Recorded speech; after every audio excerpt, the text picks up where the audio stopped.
It's 5:20 in the morning. I don't know why nobody wanted to get up with me. It's not that bad. Oh well. Let's go get on the road before we miss the sunrise.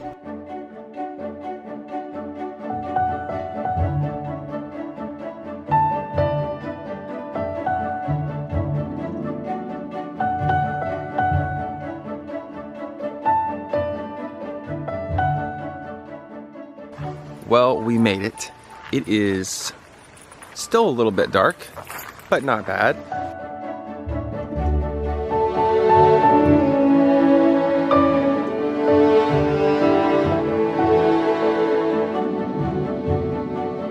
I made it down to the waterfall. This is a pretty good vantage point, but I want to try to go a little further down in elevation until the waterfall is a little higher up instead of looking down on it to make it look a little more substantial.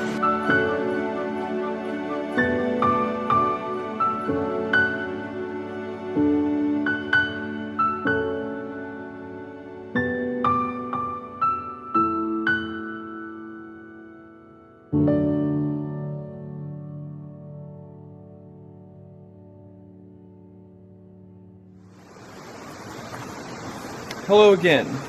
Alright, so I have my image set up, and like I said earlier, I'm going to kind of use the shape of this little, I don't know what this is, it's not a valley. The trees, the rock, all kind of pointing towards this waterfall.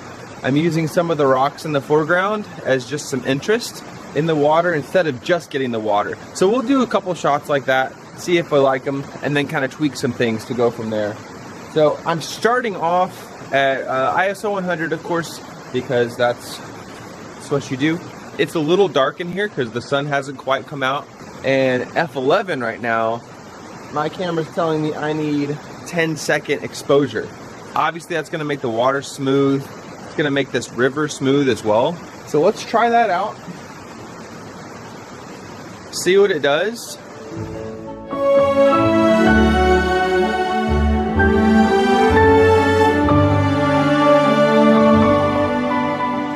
Alright, so that image was okay.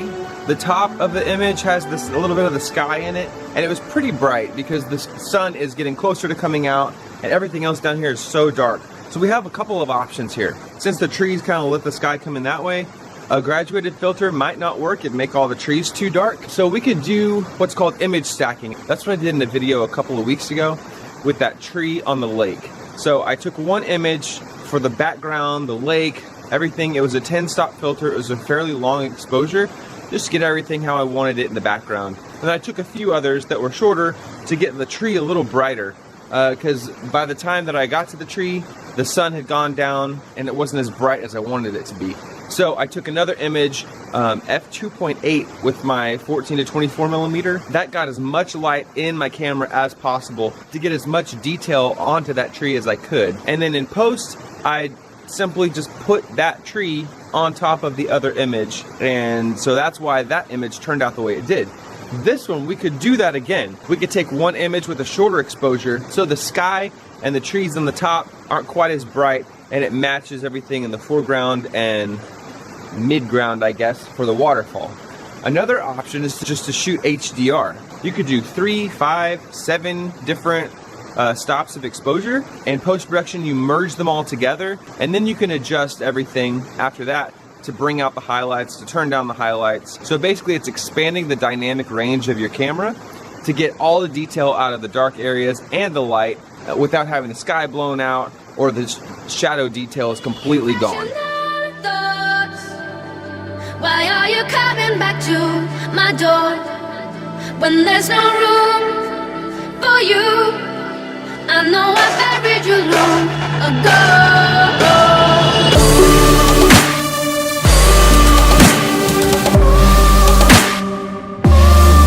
The one you love can't fall.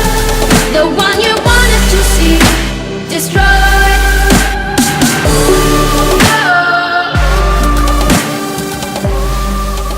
Alright, so let's talk quickly about the length of exposure. So this waterfall, the water is obviously moving.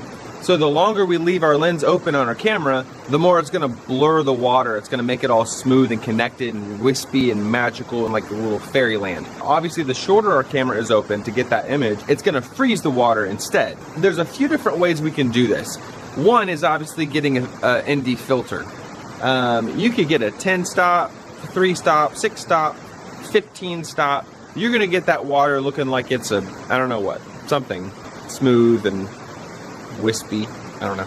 Or with my aperture open all the way as wide as it'll go at 70 millimeters, which is f5, I've gotten my exposure down to 1/10 of a second, which you'll see some motion, but it won't be nearly as dramatic as a longer exposure. So here you see the ripples in the water, you see the actual water drops going down that waterfall, and that gives you a totally completely different feel than, say, an image that was shot at ISO 100, f13 at 5 seconds. It's really starting to smooth out that water on the waterfall. The river is very calm and smooth. As we know from the image before, it doesn't look like that. It's you see all the ripples from the water. So that's gonna be way different than, say, f5.6 ISO 100 with a 10 stop filter. That gets us to about 3.5 minutes. Totally different, super moody. I really like this image actually, probably more than all the other ones. So I may need to recompose and get this shot in here.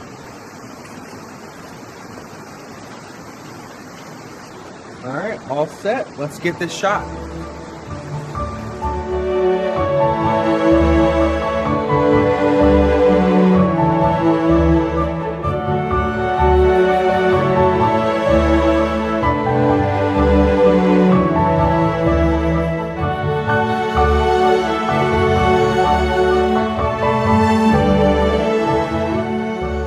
I hope this has been helpful for you to be able to see different ways of shooting water and moving water. All that matters is that you come out here, explore, enjoy nature. So thanks again so much for watching. Subscribe to the channel, like the video, comment. We'll see you next time.